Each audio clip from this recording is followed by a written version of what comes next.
Good afternoon students. आपका स्वागत है इस क्लास में। आज का हमारा जो टॉपिक है वो टॉपिक है आपका legal framework of insurance business, जो कि लास्ट क्लास में हमने डिस्कस किया था। पॉइंट हमने कुछ इसके पॉइंट के इस टॉपिक के, और उसके बाद इस टॉपिक को आगे लेके बढ़ेंगे। और आगे इस टॉपिक में आज हम डिस्कस करेंगे आपका GIC act, journal insurance general insurance business act. दूसरा इसमें एक्ट जो डिस्कस होगा वो LIC act, life insurance corporation act. और तीसरा आईआरडीए एक्ट। तो शुरुआत करते हैं हम। बेसिकली मैं बात करना चाहूँगा कि पहले तो एक्ट कि किसी भी बिजनेस में, किसी भी एरिया में जब रूल रेगुलेशन फॉर्म किए जाते हैं तो उससे पहले सेंट्रल गवर्नमेंट की तरफ से या स्टेट गवर्नमेंट की तरफ से कुछ एक्ट पास किया जाता है, कोई एक कानून बनाया जाता है जिसके अंतर्गत फिर जो भी आपके नियम कानून है, जो भी आपके रूल रेगुलेशन है, वो उस बिजनेस के लिए डिसाइड किए जाते हैं। तो जब हम अगर बात करते हैं इंश्योरेंस बिजनेस की, तो इंश्योरेंस बिजनेस की शुरुआत में सबसे पहला जो एक्ट पास किया गया था वो पास किया गया था 1938 में, जिसका नाम दिया गया था इंश्योरेंस एक्ट 1938। जिसमें ये एक्सप्लेन किया गया था कि इंश्योरेंस एक कंपनी, एक कंपनी जो बिजनेस ज्वाइन करती है इंश्योरेंस सेक्टर में, तो उसके लिए क्या क्या rules, guidelines, setup, code of conduct किस तरह रहेगा, वो सारी बातें इंश्योरेंस एक्ट 1938 में मेंशन की गई थी। आफ्टर द इंडिपेंडेंस, आज़ादी के बाद उसी एक्ट को कंटिन्यू किया गया, और जो उसके प्रावधान थे उन्हीं प्रावधानों को आगे भी कंपनियों के लिए रखा गया। लेकिन समय समय पर, ठीक है, several times it is amended according to the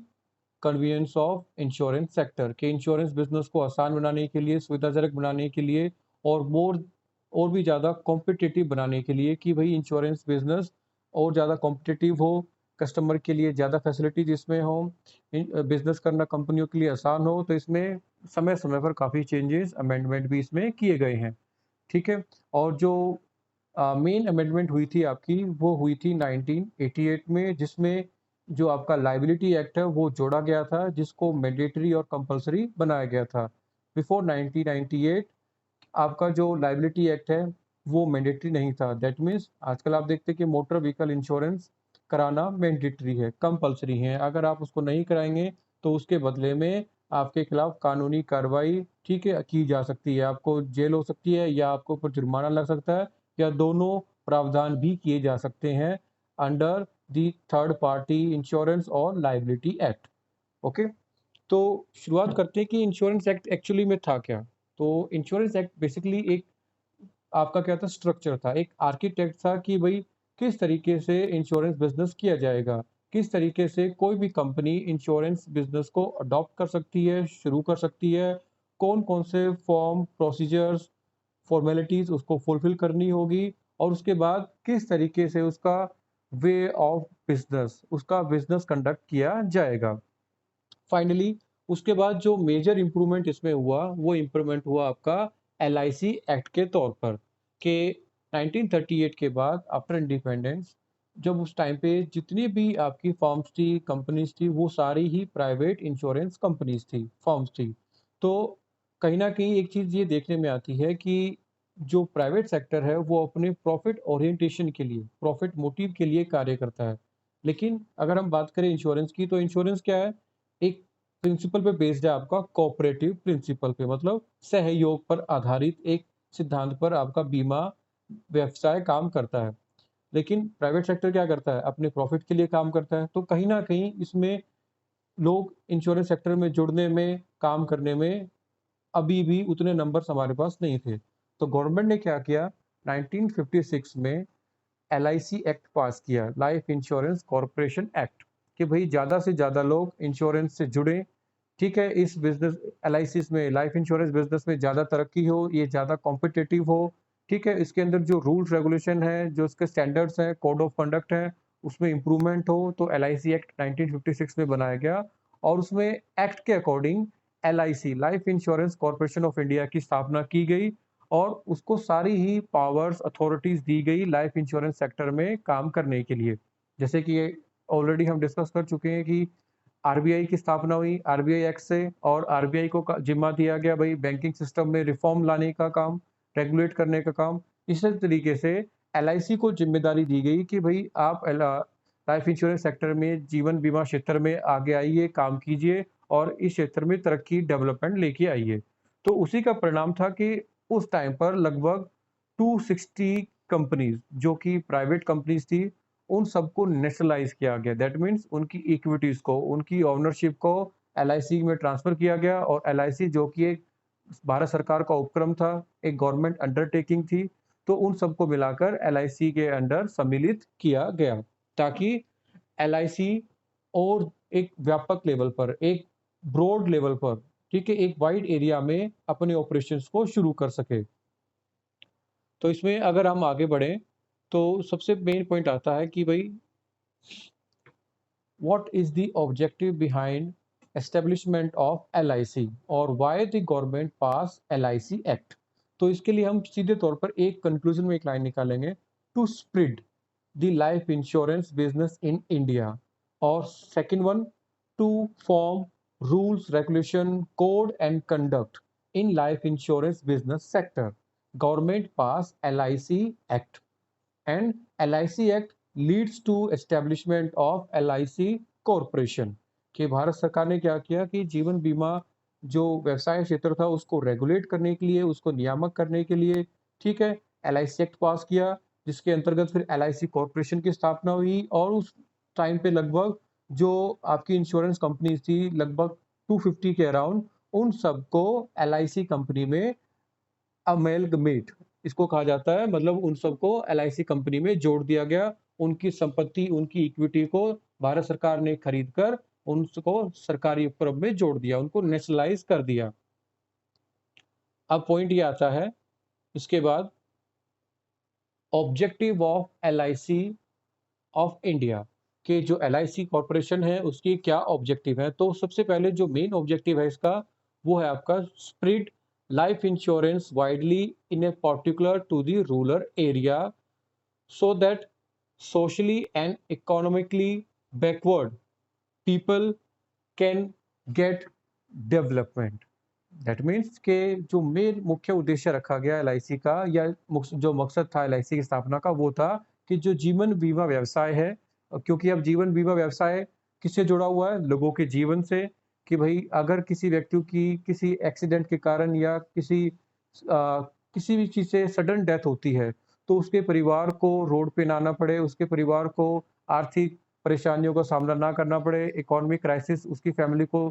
problem ना हो। तो इसके लिए लाइफ इंश्योरेंस बिजनेस को बढ़ाने के लिए, इसको बढ़ावा देने के लिए LIC की स्थापना हुई। एक और इससे पॉइंट जुड़ा हुआ है, इसको आप कह सकते हैं mobilisation of savings.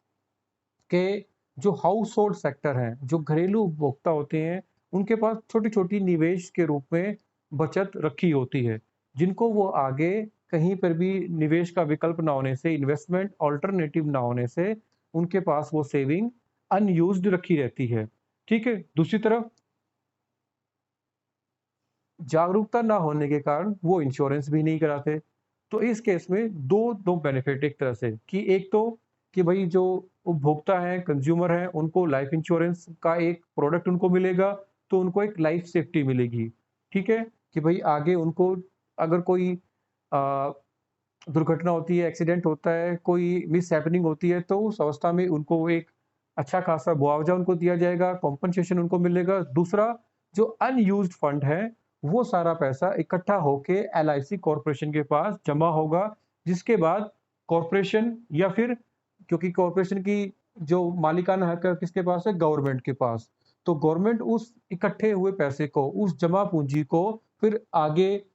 Investment purpose के लिए, डेवलपमेंट पर्पस के लिए इस्तेमाल कर सकती है। अगर आप देखा भी होगा कि गवर्नमेंट क्या करती है, जितने भी गवर्नमेंट संस्थान हैं, तो उनके पास जो भी जमा पूंजी होती है, तो ज़रूरत के समय उस जमा पूंजी को गवर्नमेंट यूज़ करने का अधिकार अपने पास रखती है।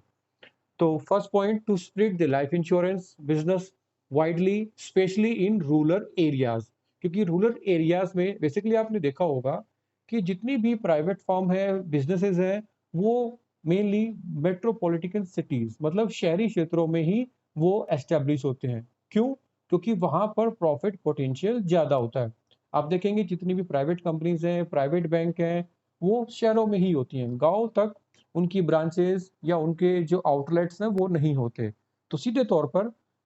गवर्नमेंट का एक ये पॉइंट इसमें आप जोड़ सकते हैं कि नेशनलाइज़ करने का एक और पर्पज़ था एलआईसी को, वो ये कि एक बार अगर सरकारी संस्था बनती है एलआईसी, ठीक है? या फिर सारी कंपनियों को नेशनलाइज़ किया जाता है, तो फिर गवर्नमेंट उनको अपनी पावर, अपनी रैशनल डिसीज़न के अकॉर्डिंग जो रूरल एरियाज़ हैं, वहाँ पर भी उस बिज़नेस को सेटअप करने के लिए आगे स्टेप फॉरवर्ड ले सकती है। लेकिन कोई भी एक प्राइवेट फर्म, प्राइवेट कंपनीज़ आपने देखा होगा वो जनरली रूरल एरियाज़ में या बैकवर्ड एरियाज़ में इन्वेस्टमेंट नहीं करती, क्योंकि उनका प्राइम ऑब्जेक्टिव ही प्रॉफिट मेकिंग होता है। तो उनको रूरल एरिया से कोई प्रॉफिट पोटेंशियल दिखाई नहीं देगा या प्रॉफिट उनको उतना एक्सपेक्टेड नहीं मिलेगा, तो वो आगे रूरल एरियाज़ में इन्वेस्टमेंट नहीं करेंगी। सेकंड पॉइंट हमारा हो गया मोबिलाइजेशन ऑफ सेविंग, के मोबिलाइजेशन मतलब कि जो एक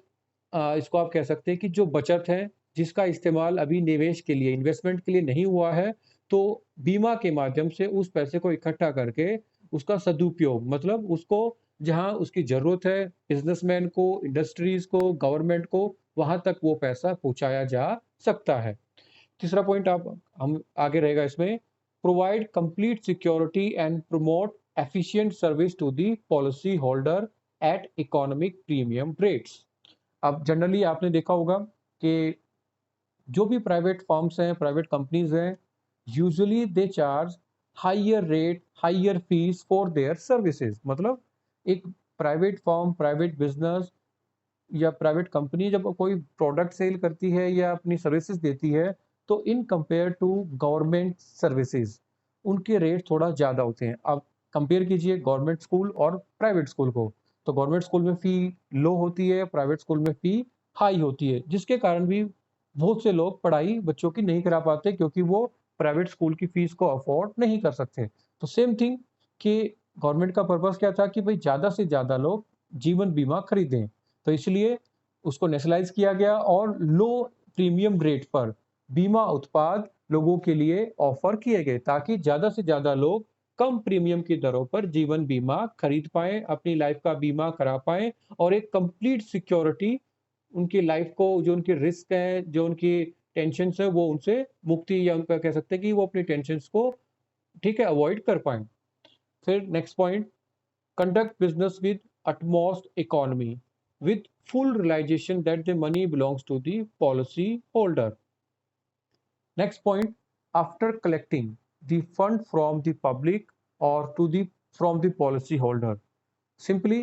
जो फंड पैसा इकट्ठा होगा, then start a business, conduct a business, और आप इसको कह सकते हैं utilize that fund in investment और simply to develop the economy. के एक बार पैसा इकट्ठा होने के बाद आप उस पैसे को इकोनॉमी के डेवलपमेंट के लिए, या इसको कह सकते हैं अटमोस्ट इकोनॉमी, मतलब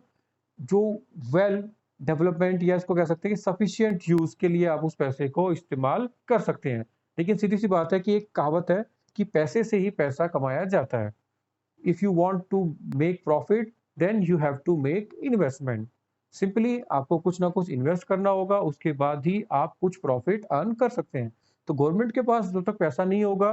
कहीं पर भी सोशल वेलफेयर के लिए या डेवलपमेंट के लिए गवर्नमेंट पैसा खर्च नहीं कर पाएगी। तो एक तरह से क्या है, जो पैसा इकट्ठा होता है, पूल ऑफ मनी जनरेट होता है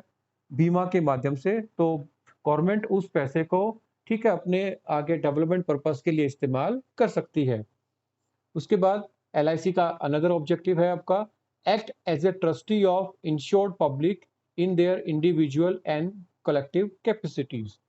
कि जो इंश्योरेंस कंपनी है वो एज ए ट्रस्टी, अब ट्रस्टी कौन होता है, एक पर्सन जो कि इंश्योर करता है, मान लिया किसी कोई कॉन्ट्रैक्ट साइनिंग है कोई बीच में, तो ट्रस्टी एक आपका पर्सन होता है जो अपॉइंट होता है, जो as a security, as a faithfulness, मतलब कि आपके साथ कोई भी गड़बड़ नहीं होगी, आपके साथ कोई धोखा नहीं होगा, फ्रॉड नहीं होगा। दैट मीन्स एक तरह से वो क्या करेगा, वो पर्सन एज ए ट्रस्टी, कि उसमें अपनी फेथफुलनेस, मतलब उसमें रिलायबिलिटी, कि भाई जो बिजनेस कंडक्ट किया जा रहा है, तो जो पैसा आपसे लिया गया, तो आपका पैसा कहीं से भी फ्रॉड नहीं होगा, आपके साथ में पैसा आपका नहीं डूबेगा, और आपके साथ जो भी एश्योरेंस आपको दी गई है, वो आपकी एश्योरेंस पूरी की जाएगी। तो एलआईसी एज ए ट्रस्टी भी वर्क करता है इंडिविजुअल के लिए भी और कलेक्टिव कैपेसिटी में भी। अगर कोई ग्रुप इंश्योरेंस है या अदर टाइप ऑफ इंश्योरेंस है, उस केस में इंडिविजुअल और as a collective capacity LIC एक ट्रस्टी के तौर पर वर्क करता है। Next point, meet the various life insurance needs of community. सीधे तौर पर अलग अलग व्यक्ति होते हैं, इंडिविजुअल होते हैं एक सोसाइटी में, और सबकी अपनी अलग अलग ज़रूरतें होती हैं। तो एलआईसी इसको भी एक एज ए ऑब्जेक्टिव लेके चलता है कि भाई अलग अलग ऑब्जेक्टिव के लिए अलग अलग प्रोडक्ट ऑफर किए जाएं। ठीक है, हमने डिस्कस किया था भाई होल लाइफ इंश्योरेंस, ठीक है, बीमा, संपूर्ण बीमा, संपूर्ण जीवन बीमा policy, retirement policy, child care policy, ठीक है, endowment policy, ULIP plan, मतलब to serve the different needs of community, LIC offered और LIC develop certain और various product। ये नहीं कि सिर्फ एक जीवन बीमा उत्पाद बेच सबको बेचा जाए, जिसकी जैसी जरूरत जो जैसा खरीदना चाहे आवश्यकता के अनुसार LIC उनके लिए वैसे प्रोडक्ट डेवलप करती है और उनको आगे सेल करती है। जीवन बीमा उत्पाद उनके अनुसार बनाया जाता है। Next point, involve all people working in cooperation to the best of their capabilities in furthering the interest of insured public by providing efficient service with courtesy। इस पॉइंट को समझेंगे। Involve all people working in corporation, that means के LIC का एक जो उद्देश्य है वो ये है कि जो भी व्यक्ति एलआईसी से जुड़ा हुआ है, चाहे वो पॉलिसी होल्डर हो या फिर वो उसके जो एम्प्लॉयज हैं, एजेंट्स हैं, वो, ठीक है, सबका एक एफिशिएंट इस्तेमाल यूज़ किया जाए, मतलब जो उनकी कैपेबिलिटीज़ हैं, ठीक है, उनको आगे बढ़ाकर उनका एक कहते हैं कि भाई मैक्सिमम यूटिलाइजेशन, कि जो व्यक्ति जितना योगदान दे सकता है, ठीक है, उस व्यक्ति से उतना योगदान दिया जाए। That means utilizing the best of all individual who are attach और who are relating to the insurance business. तो ये एलआईसी के कुछ उद्देश्य थे, एलआईसी के कुछ ऑब्जेक्टिव थे, मेनली जो 3-4 ऑब्जेक्टिव्स आपकी शुरुआत के थे, to spread the life insurance business in India, to mobilize the saving, to help the government in economic development, to boost the economic development, to ensure the best use of fund or the to ensure the best utilization of fund in investment plan, to serve the need of all the individual in a society or communities, and as well as taking best of all the individual in corporation। कि भाई जीवन बीमा को बढ़ावा देना, जो आपकी बचते हैं, ठीक है, उनको सही जगह इस्तेमाल करना निवेश के लिए, ठीक है, उसके साथ साथ अर्थव्यवस्था के विकास में बढ़ावा देना, सरकार को सहयोग करना अर्थव्यवस्था के विकास में, ठीक है, उसके साथ साथ इंडिविजुअल हैं जो व्यक्तिगत हैं या जो सामूहिक हैं उनके एक विश्वास पात्र के तौर पे काम करना, और साथ के साथ में जो भी लोग बीमा क्षेत्र से जुड़े हुए हैं उनका एक उच्चतम उपयोग, उनकी सेवाओं का उच्चतम उपयोग लेना। ये एलआईसी के कुछ मुख्य उद्देश्य हैं। अब इसी से जुड़ा हुआ एक और नेक्स्ट पॉइंट है आपका, role and function of LIC, के एलआईसी के क्या कार्य हैं और कौन कौन से फंक्शन एलआईसी परफॉर्म करता है। तो इसी में आगे ये पॉइंट एक चीज ध्यान रखिए कि हमेशा जो आपके ऑब्जेक्टिव्स हैं उन्हीं से ही रोल और फंक्शन आपके ड्राइव होते हैं, मतलब जो ऑब्जेक्टिव्स होंगे उन्हीं को अचीव करने के लिए कोई भी ऑर्गेनाइजेशन है, कोई भी बॉडी है, वो अपने टास्क को परफॉर्म करते हैं। तो जो ऑब्जेक्टिव सेट किए जाते हैं, ठीक है, उन्हीं को अचीव करने के लिए फंक्शंस परफॉर्म किए जाते हैं। तो जो फर्स्ट फंक्शन जो एलआईसी परफॉर्म करता है, that is it collect the saving of people through life policies and invest the fund in variety of investment. That means इसमें दो पॉइंट्स को अब इंक्लूड हो गया। फर्स्ट पॉइंट कि आपको इंश्योरेंस बिजनेस को स्प्रेड करना है। सेकंड पॉइंट, आपको पॉलिसी सेल करके फंड इकट्ठा करना है, ठीक है, मोबिलाइजेशन ऑफ सेविंग करना है, और उस पैसे को, इकट्ठे हुए पैसे को फिर आपको जो अल्टरनेटिव्स हैं आपके पास, वैरायटी ऑफ इन्वेस्टमेंट प्लान है आपको, आपके पास share market, real estate, gold market, government bond या अदर ऑप्शंस, उसमें बेस्ट अल्टरनेटिव में, बेस्ट ऑप्शन में आपको पैसा इन्वेस्ट करना है, जिससे कि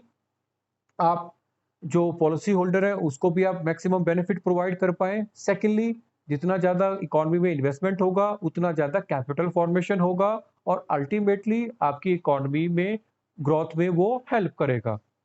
second point, It invests the fund in profitable investment so as to get good return. Hence, the policyholder get benefit in form of lower rate of premium and increased bonus, and as well as it helps in economy in economic development. अब ये point same वही point हो गया जो discuss हुआ कि LIC क्या करेगा, जो फंड इकट्ठे होंगे, जो बचत इकट्ठी होगी, उन बचतों को उन अलग अलग क्षेत्रों में निवेश करेगा जहां से क्या होगा, उसको आय जनरेट होगी, इनकम जनरेट होगी, एक अच्छा रिटर्न एलआईसी को मिलेगा, जिसके बाद एलआईसी क्या करेगा, उन बेनिफिट्स को फिर पॉलिसी होल्डर को ट्रांसफर करेगा। और ट्रांसफर के लिए क्या करेगा, दो वे में। फर्स्ट, एक तो लोअर रेट पे प्रीमियम ऑफर करेगा, सेकंड मेच्योरिटी बेनिफिट या सर्टेन अदर बेनिफिट्स के तौर पर उन प्रॉफिट को आगे पॉलिसी होल्डर को, ठीक है, डिस्ट्रीब्यूट करेगा। जैसे कि एक कंपनी होती है, अगर कंपनी में आप इन्वेस्ट करते हैं तो कंपनी क्या करेगी, एक तो आपको डिविडेंड प्रोवाइड करती है, लाभांश आपको देती है, साथ के साथ आपको वो एक उचित रिटर्न भी प्रोवाइड करती है, ठीक है। तो उसी तरीके से इन्वेस्ट जो आपकी इंश्योरेंस कंपनीज हैं वो अपने पॉलिसी होल्डर को सर्टेन बेनिफिट देती हैं, एज वेल एज जो उनकी तरफ से इन्वेस्टमेंट किया जाता है इकोनॉमी में, उससे इकोनॉमी में भी एम्प्लॉयमेंट जनरेशन में, कैपिटल फॉर्मेशन में भी हेल्प मिलती है। उसके बाद third point, it subscribes to the share of companies and corporation. It is a major shareholder in large number of blue chip companies. अब यहाँ पे एक वर्ड यूज हुआ है, blue chip companies. Blue chip companies होती हैं, इनको कहा जाता है हाई टर्नओवर कंपनीज या हाई ग्रॉसिंग कंपनीज। मतलब अर्थव्यवस्था के अंदर वो सभी कंपनियां जो लार्जेस्ट टर्नओवर कर रही है, मतलब जो सबसे ज्यादा जिनकी सेल परचेज है, या ये कहें कि जिन कंपनियों का जो कैपिटलाइजेशन है, पूंजी है, वो वर्तमान में सबसे ज्यादा है, जो प्रॉफिट मेकिंग कंपनीज हैं और जो अपने जो उनके निवेश करता है शेयर होल्डर्स हैं उनको ज्यादा लाभांश देती हैं, उन कंपनीज को ब्लू चिप कंपनी कहा जाता है। तो सीधे तौर पर एलआईसी जो फंड इकट्ठा होता है उस पैसे से शेयर्स परचेज करती है ब्लू चिप कंपनीज में, जिससे क्या होता है, अब वो कंपनीज क्या होती है, ज्यादा लाभांश अपने निवेशकों को, शेयर होल्डर्स को देती है। तो उससे एलआईसी को एक अच्छा खासा रिटर्न, अच्छा खासा प्रॉफिट ब्लू चिप कंपनियों से लाभांश के तौर पे मिलता है, जिसको फिर वो आगे अपने पॉलिसी होल्डर्स को, ठीक है, बीमित व्यक्तियों को आगे ट्रांसफर कर देती है। Next point, it provides direct loan to the industry at lower rate of interest. अब सीधे तौर पर अगर आपके पास ज्यादा फंड है, ठीक है, ज्यादा पूल ऑफ मनी है, तो सीधे तौर पर आप उस फंड को यूटिलाइज करने के लिए लोअर इंटरेस्ट रेट पे आप अलग अलग इंडस्ट्रीज में, अलग अलग बिजनेसमैन को फंड लोन के तौर पर प्रोवाइड कर सकते हैं। Simply, if you have huge fund, you can provide the fund as loan or you can grant loan as at lower interest rate। कि अगर ज्यादा पैसा है तो आप कम ब्याज दर पे भी लोन दे सकते हैं बड़े बड़े बिजनेसमैन को, कॉर्पोरेट हाउसेस को, ठीक है। उसके दो बेनिफिट आपको मिलेंगे, एक तो जो आपने लोन दिया उस पर आपको इंटरेस्ट रिसीव होगा, इंटरेस्ट इनकम आपको मिलेगी। दूसरा, जो इंडस्ट्रीज हैं, बिजनेसमैन हैं, वो उस लोन को लेकर आगे बिजनेस एक्सटेंड करेंगे या फिर नए बिजनेस एस्टेब्लिश करेंगे, प्रोजेक्ट में इन्वेस्ट करेंगे, जिससे क्या होगा, कुल मिला के फायदा अर्थव्यवस्था को होगा। अर्थव्यवस्था में पूंजी निर्माण की दर बढ़ेगी, विकास की दर बढ़ेगी और नए रोजगार पैदा होंगे। तो एक तरह से क्या है ये, कि एक तरफ से लोगों को सेफ्टी मिलती है बीमा उत्पाद खरीद के, कि भाई उनको मृत्यु के बाद या किसी दुर्घटना के बाद उनको अच्छा खासा पैसा मिलता है। दूसरा, इससे अर्थव्यवस्था के विकास में भी मदद मिलती है। आगे next point, it provide free financing activities through SFC.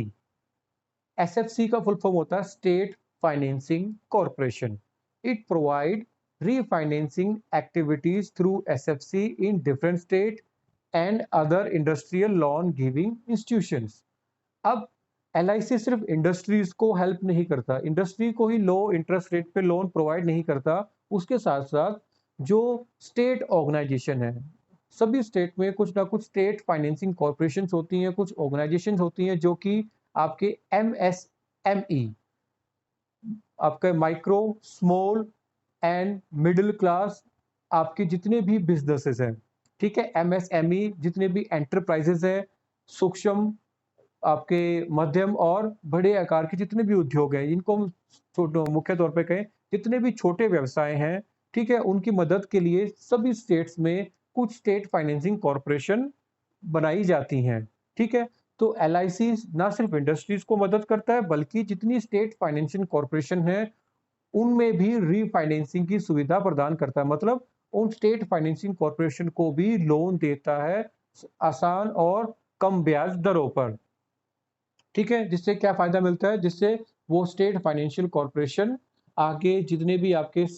जो स्मॉल और मीडियम एंटरप्राइजेस हैं, या यूं कहें कि जितने भी छोटे व्यापारी हैं, वो फिर स्टेट फाइनेंशियल कॉर्पोरेशन के माध्यम से ऋण की सुविधा प्राप्त कर सकते हैं। मतलब एक तो डायरेक्टली इंडस्ट्रीज को लोन प्रोवाइड करती है एलआईसी, दूसरा इनडायरेक्टली, मतलब पहले स्टेट फाइनेंशियल कॉर्पोरेशन या फिर जो गवर्नमेंट या स्टेट गवर्नमेंट फंडिंग ऑर्गेनाइजेशन है, इंस्टीट्यूशंस हैं फाइनेंस, ठीक है, जो लोन देते हैं, तो उनको भी एलआईसी मदद करता है लोन देकर। आगे, it has provided indirect support to the industry through subscription to share and bonds of financial institutions such as IDBI, IFCI, ICICI. That means के डायरेक्ट निवेश के अलावा, ठीक है, या फिर इसको कह सकते हैं कि सीधे मदद के अलावा, सीधे मदद हुई लोन देकर, कि LIC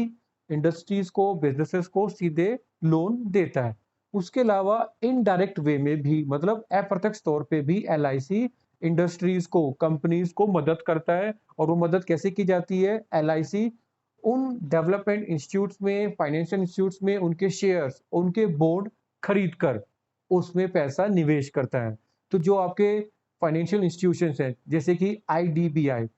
industrial development bank of India, ठीक है, एक बैंक जिसकी स्थापना की गई है इंडस्ट्री के डेवलपमेंट के लिए, ठीक है। जितने भी आपके उद्योग धंधे हैं उनको बढ़ावे देने के लिए, उनके विकास के लिए आईडीबीआई की स्थापना हुई है। तो एलआईसी ने आईडीबीआई में पैसा निवेश किया, मतलब एक तरह से आईडीबीआई को पैसा प्रोवाइड किया है उसके शेयर्स में, बॉन्ड्स में निवेश करके। उसी तरह से आईएफसीआई,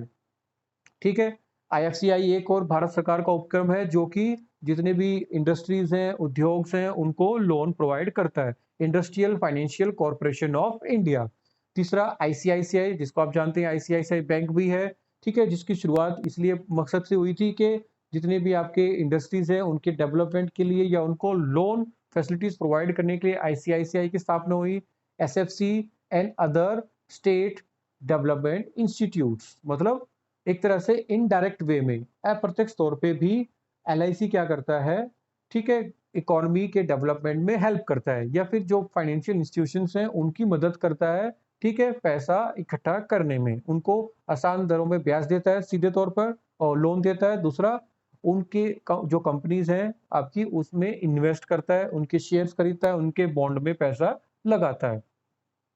फिर next, it gives loans to the project which are important for national economic welfare। मतलब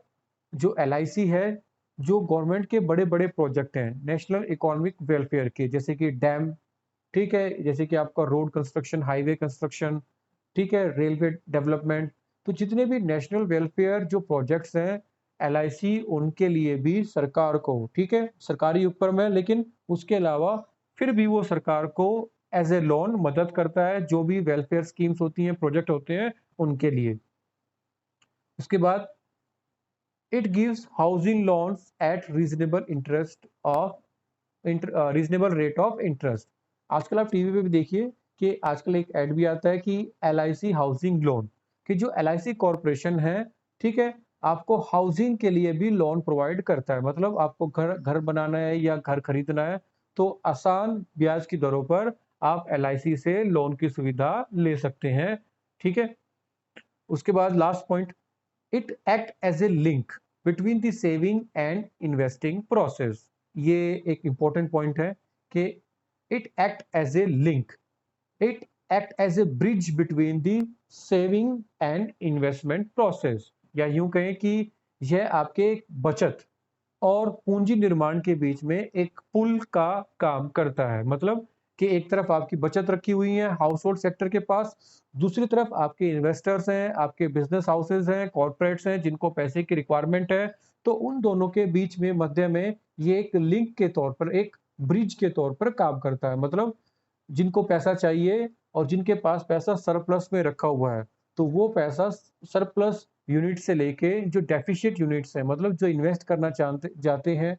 या इन्वेस्ट करने के लिए जो आगे आएँगे, तो उन तक वो पैसा पहुँचाया जाता है। इसको आप यूँ कह सकते हैं कि प्रोसेस ऑफ मोबिलाइजेशन, कि एक तरह से दोनों के बीच में एक मीडिएटर के तौर पे काम करता है। लेकिन इसके साथ-साथ जो इसमें बेनिफिट और क्या मिलता है कि मीडिएटर का काम ये नहीं है कि सिर्फ़ कमीशन बेस, इसमें साथ-साथ क्या होगा, जो हाउस होल्ड सेक्टर है उनको भी सिक्योरिटी मिलती है, उनको भी एक बीमा के तौर पर उनको बेनिफिट मिलता है। दूसरी तरफ जो इन्वेस्टर है उनको फंड प्रोवाइड होते हैं, तो उनको इन्वेस्टमेंट के लिए एक फंड मिलेगा, तो ये भी इकोनॉमी के लिए बेनिफिशियल होता है। तो ये था आपका एलआईसी के रोल एंड ऑब्जेक्टिव।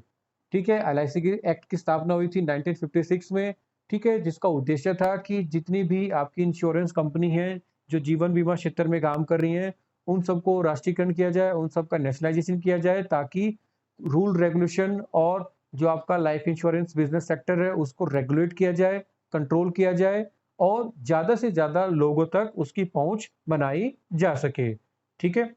क्योंकि चलिए आगे बढ़ते हैं इसमें फिर। उसके बाद आपका है GIC act, journal insurance business act 1972। जैसे एलआईसी आपका बना, एलआईसी एक्ट पास हुआ, ठीक है 1956 में, उसी तरीके से जो आपका जनरल बिजनेस है, अब एलआईसी का सीधा मकसद क्या हो गया, लाइफ इंश्योरेंस, मतलब जीवन बीमा से संबंधित जो भी रूल रेगुलेशन है वो एलआईसी कॉरपोरेशन या एलआईसी एक्ट के थ्रू बनाए गए हैं। लेकिन उसके अलावा इंश्योरेंस बिजनेस में, बीमा क्षेत्र में सामान्य बीमा भी आपका किया जाता है, वस्तुओं का, सेवाओं का, ठीक है, देयताओं का, उत्तरदायित्व का, इन सभी का जनरल इंश्योरेंस किया जाता है। और उसी तरीके से बहुत सारी कंपनीज जनरल इंश्योरेंस बिजनेस में शुरुआत से ही लगी हुई थी, इस बिजनेस में काम कर रही थी। लेकिन इस अब सीधे तौर पर मैं वही बात दोबारा दोहराना चाहूंगा कि अगर प्राइवेट फर्म्स हैं, सारी की सारी प्राइवेट कंपनीज हैं, तो प्राइवेट कंपनीज अपने प्रॉफिट के लिए काम करेंगी। और बहुत सारे लोग जिनको जरूरत भी है, ज्यादा प्रीमियम होने के कारण या सेवाएं महंगी होने के कारण, कॉस्टली होने के कारण, वो उन सेवाओं को जो इंश्योरेंस कंपनी है उनसे नहीं ले पा रहे थे। तो इसी उद्देश्य में, इसी को आगे बढ़ाते हुए गवर्नमेंट ने क्या किया, 1972 में जनरल इंश्योरेंस बिजनेस एक्ट पास किया। और इस एक्ट का ऑब्जेक्टिव ही यही था, इस एक्ट का ऑब्जेक्टिव ये था कि जितनी भी उस टाइम पे आपकी जो कंपनीज थी जो कि जनरल इंश्योरेंस में डील कर रही हैं या फिर जो जनरल इंश्योरेंस क्षेत्र में काम कर रही हैं, उन सभी कंपनियों को मिलाकर एक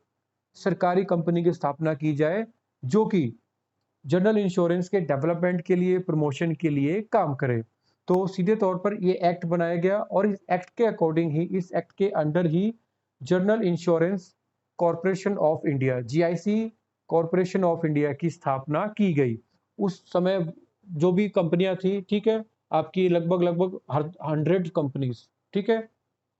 100 के करीब कंपनियां थी जो कि सामान्य बिजनेस में उस समय कार्यरत थी, वर्किंग थी। उन सभी कंपनियों को मिलाकर जीआईसी कॉरपोरेशन की स्थापना की गई। ठीक है, और स्थापना कैसे की गई, स्थापना की गई, उनकी जितनी भी आपकी प्राइवेट कंपनीज थी, ठीक है, उन सभी कंपनीज के शेयर्स को ट्रांसफर किया गया गवर्नमेंट को, मतलब गवर्नमेंट ने उनकी सभी इक्विटीज को परचेज कर लिया और उन सबको मिलाकर एक single organisation general insurance corporation of India की स्थापना 1972 में की गई। आगे फिर वही, इसमें फिर पॉइंट आपके हैं कि फंक्शन ऑफ द कॉरपोरेशन, कि जो जीआईसी कॉरपोरेशन की स्थापना हुई तो उसका क्या उद्देश्य था, किस मकसद से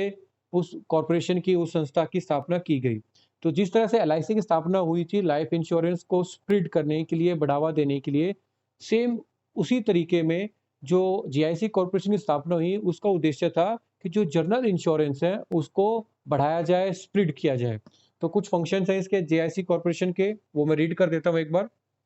फर्स्ट है आपका द कैरिंग टू स्प्रेड और to carry on the general insurance business in India, कि भारत में या यूँ कह सकते हैं कि अर्थव्यवस्था में जो सामान्य बीमा है, उसको बढ़ावा देने के लिए जीआईसी कॉर्पोरेशन की स्थापना की गई, कि ज़्यादा से ज़्यादा लोग बीमा कराएँ, ज़्यादा से ज़्यादा लोग सामान्य बिज़नेस से जुड़ें। अब देखो सीधे तौर पर इसका मकसद क्या होता है, जितने ज़्यादा लोग बीमा कराएँगे, जितना ज़्यादा आपका जनरल इंश्योरेंस पॉलिसी सेल होंगी, उतना ज़्यादा फंड जीआईसी कॉर्पोरेशन के पास इकट्ठा होगा और सीधे तौर पर जितना फंड इकट्ठा होगा, ठीक है, उस फंड को फिर इन्वेस्टमेंट पर्पस के लिए, इन्वेस्टिंग प्रोसेस के लिए गवर्नमेंट इस्तेमाल कर सकती है। दूसरा, adding and assisting as well as advising the acquiring companies in matter of setting up standard of code and conduct and sound practice in general insurance business। दूसरा जो मुख्य उद्देश्य था जीआईसी की स्थापना का, वो ये था कि जितनी भी फर्म है जो कि जनरल इंश्योरेंस सेक्टर में फंक्शन है, काम कर रही हैं या ऑपरेटिंग है, उन सभी के लिए एक standard code of conduct develop करना, कि भाई कि जो कॉरपोरेशन है, जो कंपनीज हैं, जो जनरल इंश्योरेंस सेक्टर में वर्क कर रही हैं, वो किस तरीके से काम करेंगी या उनका व्यवसाय करने का तरीका क्या रहेगा, मतलब उन क्या क्या स्टैंडर्ड कोड प्रोसीजर्स वो फॉलो करेंगे, अडॉप्ट करेंगे अपना बीमा व्यवसाय चालू रखने के लिए। फिर आगे next point, advising the companies in the matter of controlling their expenses including the payment of commission and other expenses. अब इसके साथ साथ स्टैंडर्ड कोड ऑफ कंडक्ट बनाने के साथ साथ जीआईसी जो एक्ट था उसमें ये प्रावधान भी रखे गए, या फिर एक तरह से जीआईसी को ये पावर भी दी गई कि वो कंपनीज को कंसल्ट करे, एडवाइस करे, ठीक है, कि वो किस तरीके से अपने एक्सपेंसेस को कंट्रोल करेंगी, ठीक है, जो भी कमीशन वो चार्ज करती हैं इंश्योरेंस प्रोडक्ट सेल करने के लिए, किस तरीके से उसको नियंत्रित किया जाएगा, ताकि जो प्रीमियम की रेट्स हैं उनको नियंत्रित किया जा सके। जो प्रीमियम की दरें हैं वो जितनी कम होंगी, उतने ज़्यादा और इन्वेस्टर जुड़ेंगे, बीमा कराएंगे, ठीक है, और उतना ही ज़्यादा आगे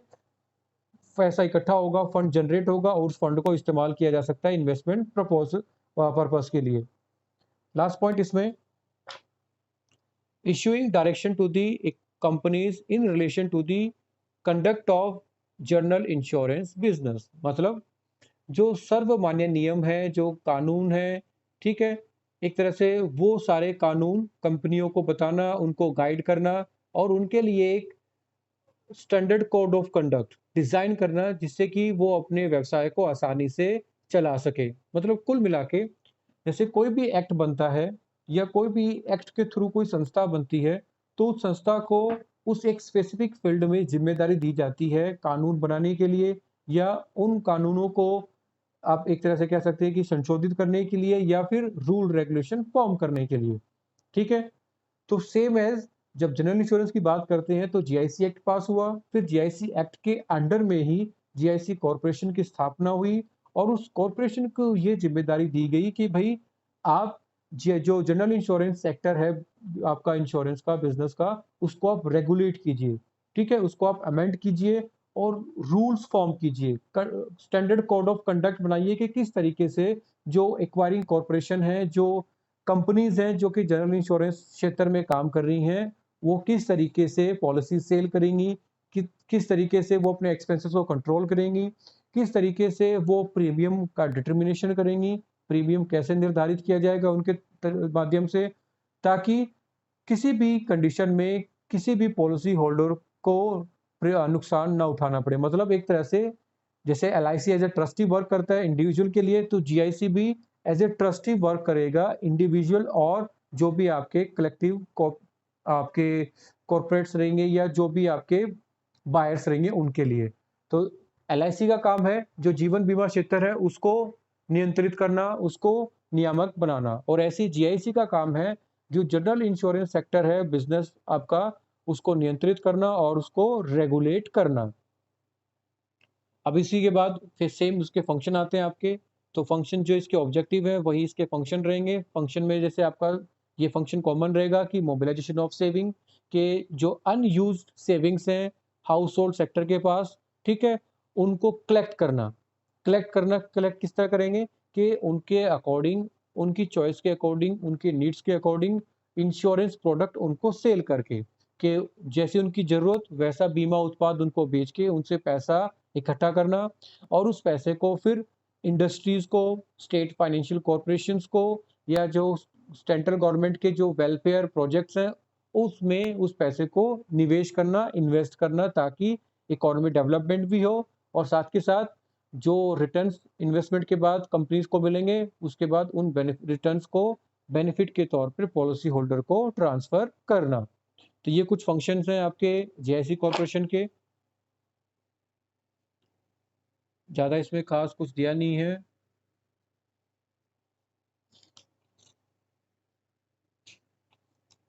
ओके, लास्ट बारी आती है आपकी insurance regulatory and development authority act 1999।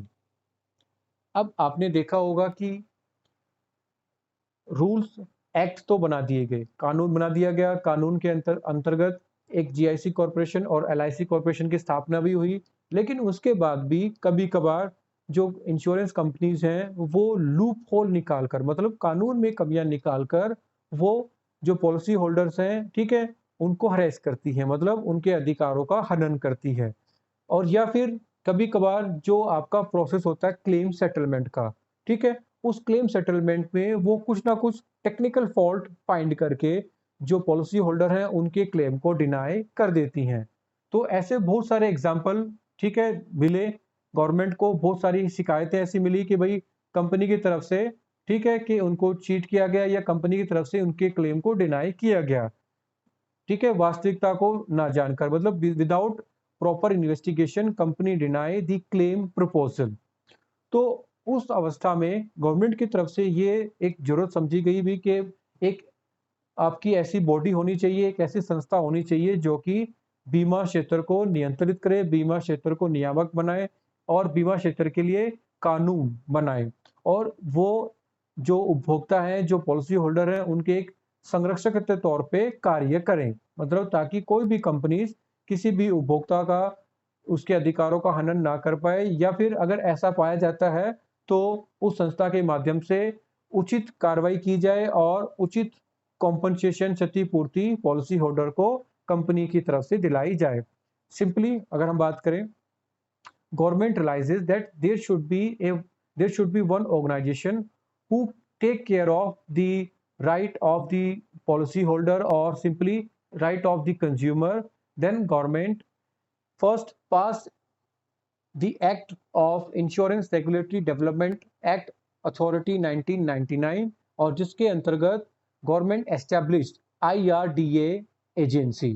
ठीक है, 1999 में ये आपका, ठीक है, बीमा से संबंधित बीमा रेगुलेटरी और विकास अथॉरिटी एक्ट पास किया गया, जिसके बाद IRDA संस्था की स्थापना हुई। और मैं बता चुका हूँ जैसे कि बैंकिंग सेक्टर में आपका RBI एक एपेक्स बॉडी है, सुप्रीम एक संस्था है, शेयर बाजार में सेबी एक एपेक्स बॉडी है, ठीक है। जब आप बात करते हैं आप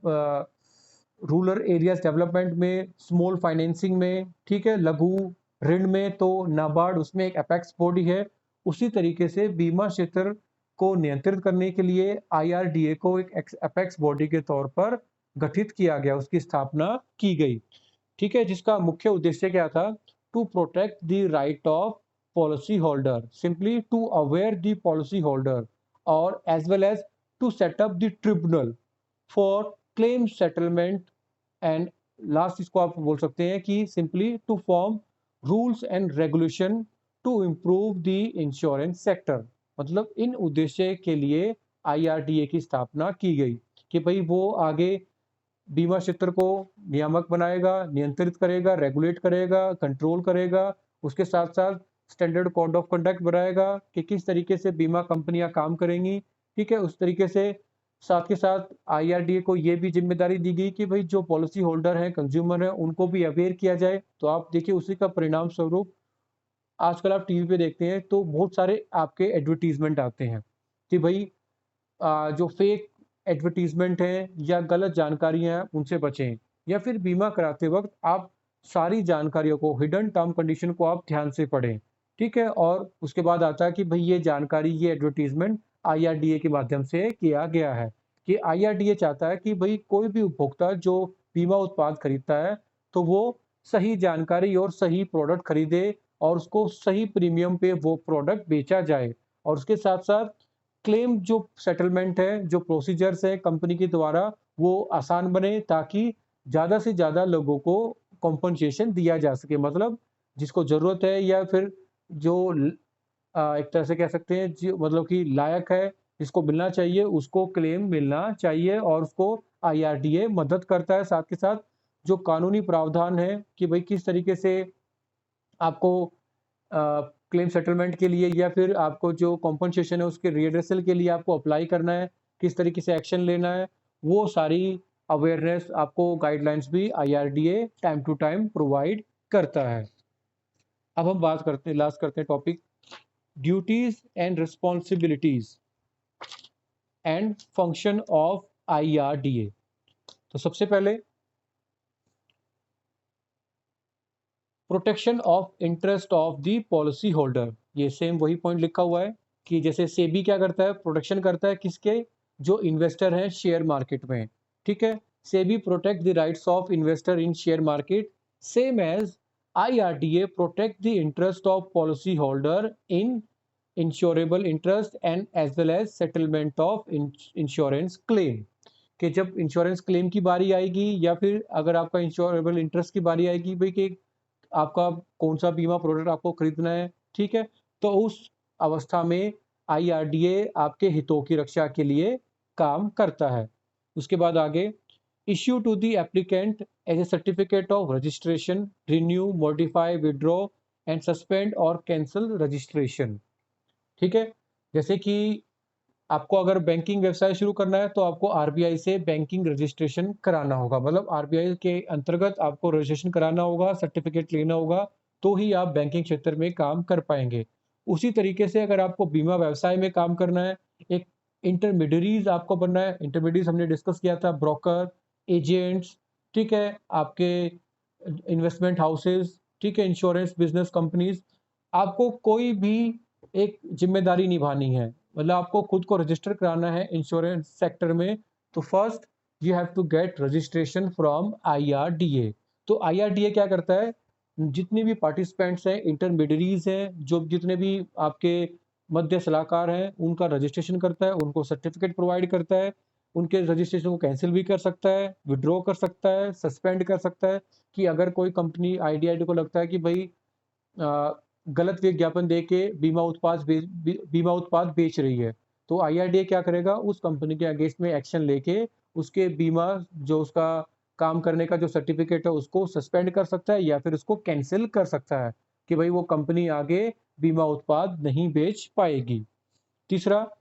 specifying requisite qualification, code of conduct and practical training for intermediaries.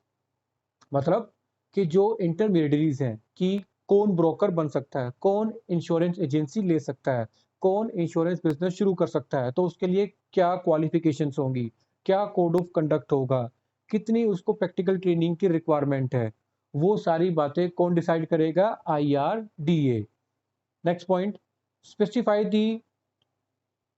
Code of conduct for surveyor's and loss assessor. अब एजेंट के साथ साथ, ब्रोकर के साथ साथ जो आपके सर्वेयर्स होते हैं, ठीक है, जो बीमा करने से पहले जो कि प्रॉपर्टी का या फिर आप जब कोई डैमेज आपका प्रॉपर्टी है उसका क्लेम लेने के लिए जब आप अप्लाई करते हैं, ठीक है, तो उस केस में सर्वेयर या फिर लॉस असेसर कंपनी की तरफ से अपॉइंट किए जाते हैं, जो कि पॉलिसी होल्डर का लॉस को कैलकुलेट करते हैं, इन्वेस्टिगेट करते हैं। या फिर सर्वेयर क्या करते हैं, जो प्रॉपर्टी जिसका इंश्योरेंस किया जाएगा उसको एग्जामिन करते हैं। तो सीधी सी बात है कि कौन सर्वेयर होगा, कौन लॉस असेसर होगा, ठीक है, वो भी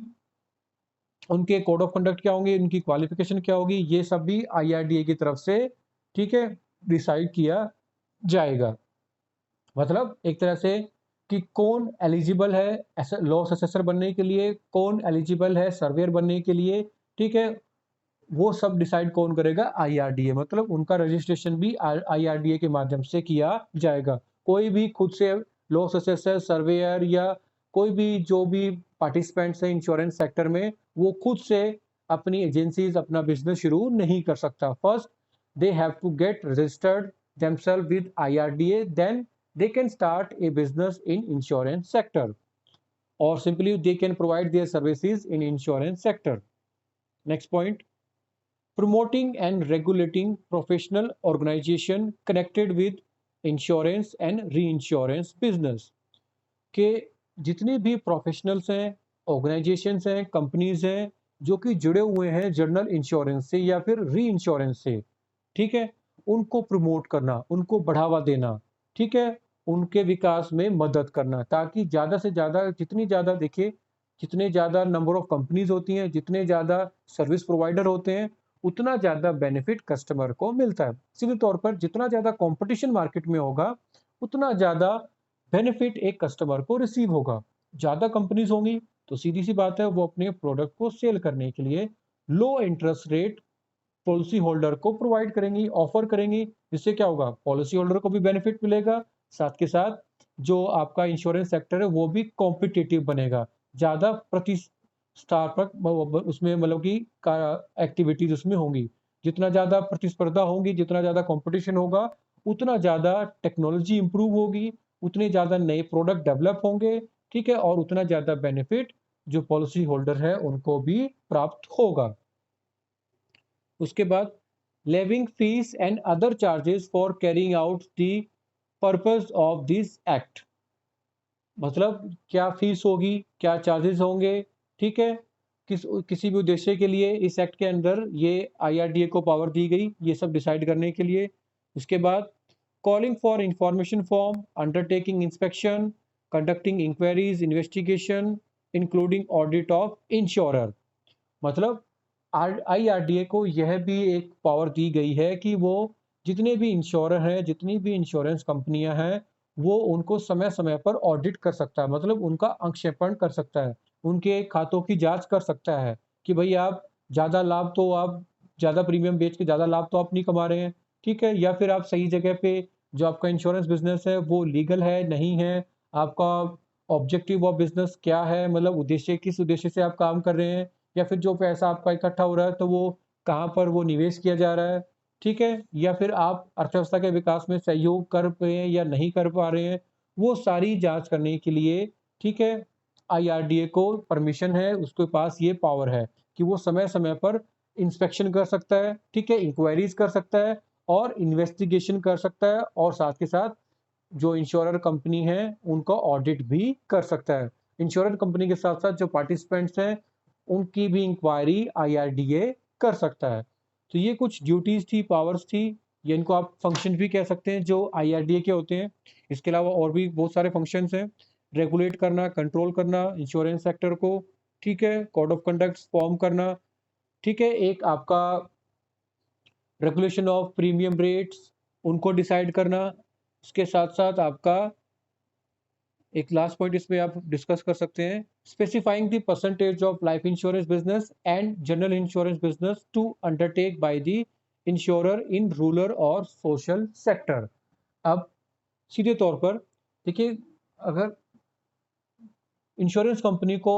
खुद से इंडिपेंडेंट छोड़ दिया जाता है तो वो क्या करती हैं, वो उन एरियाज में बिजनेस करती हैं जहाँ पे उनको ज़्यादा प्रॉफिट रिसीव होता है, मतलब एक तरीके से अगर इसको हम कहें तो वो बैकवर्ड एरियाज में, रूरल एरियाज में अपने ऑपरेशंस को एक्सटेंड नहीं करती। तो IRDA को ये भी पावर है कि वो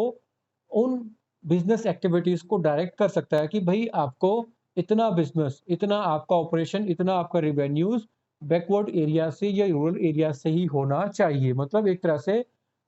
एक बैलेंस बनाए रखने के लिए अर्बन एरियाज में और रूरल एरियाज में कि भाई दोनों जगह डेवलपमेंट हो, इक्वल हो, तो उसके लिए भी इसमें कोटा सिस्टम IRDA की तरफ से बनाया जाता है कि भाई आप कितना बिजनेस आप रूरल एरियाज में कर सकते हैं, कितना बिजनेस आप सेंट्रल एरियाज में, अर्बन एरियाज में आप कर सकते हैं।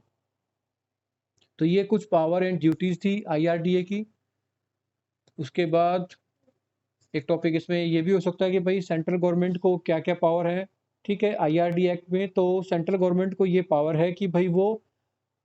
डायरेक्शन इशू कर सकती है कि भाई समय समय पर जो भी अमेंडमेंट्स होते, देखिए सीधी सी बात है, जितने भी अमेंडमेंट होते हैं, कानून में संशोधन होते हैं, वो अपने आप ना होकर वो सारे के सारे संशोधन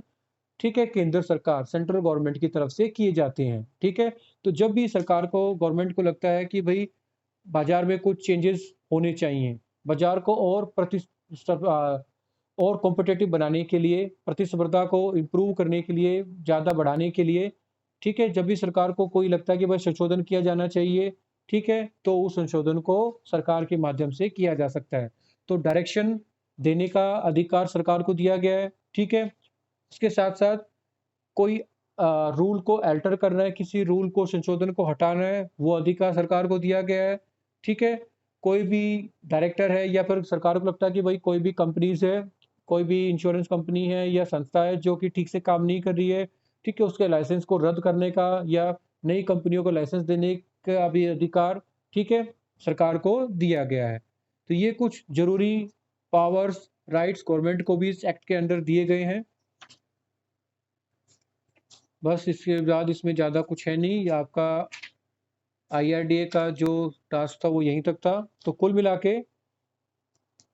जो लीगल फ्रेमवर्क की हम बात करते हैं तो उसमें 3 चीज़ें आती हैं आपकी, एक LIC एक्ट, दूसरा GIC एक्ट और तीसरा उसमें आपका आता है IRDA एक्ट, ठीक है। और उनसे भी पहले आपका सबसे पहले एक्ट फॉर्म हुआ था आपका इंश्योरेंस एक्ट 1938, ठीक है, जिसके अंतर्गत जो भी आपके जनरल इंश्योरेंस जो रूल्स कॉन्सेप्ट थे वो, ठीक है, बनाए गए थे। उसके बाद आफ्टर इंडिपेंडेंस 1956 में LIC एक्ट पास हुआ, जिसमें लाइफ इंश्योरेंस बिजनेस को प्रमोट करने के लिए, स्प्रेड करने के लिए जो लाइफ इंश्योरेंस कंपनीज थी उनको नेशनलाइज किया गया। फिर फर्दर जनरल इंश्योरेंस को प्रमोट करने के लिए, उसको स्प्रेड करने के लिए, ठीक है, जनरल इंश्योरेंस एक्ट पास किया गया 1972 में। फिर फाइनली जो आपका इंश्योरेंस सेक्टर है उसको रेगुलेट करने के लिए, ठीक है, IRDA एक्ट पास किया गया और IRDA की स्थापना की गई। उसके बाद समय समय पर, ठीक है, इसमें संशोधन हो चुके हैं, इसमें बदलाव किए जा चुके हैं, जैसे बाजार की ज़रूरत होती है, जैसा समय के अनुसार, ठीक है, ज़रूरत होती है, वैसे-वैसे बदलाव, संशोधन, अमेंडमेंट सरकार की तरफ से इसमें किए जाते हैं। तो ये था आपका लीगल फ्रेमवर्क टॉपिक और यहाँ पर आपका इंश्योरेंस बिजनेस जो सिलेबस है वो कंप्लीट होता है, ठीक है। अब आपके जो भी डाउट्स हैं, जो भी आपके क्वेरीज हैं इंश्योरेंस टॉपिक में, वो आप पूछ सकते हैं वन बाय वन, जिसके लिए आप गूगल क्लासरूम का उपयोग कर सकते हैं। वहाँ पे आप कमेंट्स डाल सकते हैं किसी भी क्वेश्चन के लिए। व्हाट्सएप ग्रुप में आप अपने डाउट्स पूछ सकते हैं। उसके साथ साथ आप ईमेल में भी आप अपने डाउट्स को, क्वेश्चंस को सेंड कर सकते हैं। तो आज की क्लास में अगर किसी को कोई डाउट है तो वो पूछ सकता है अभी।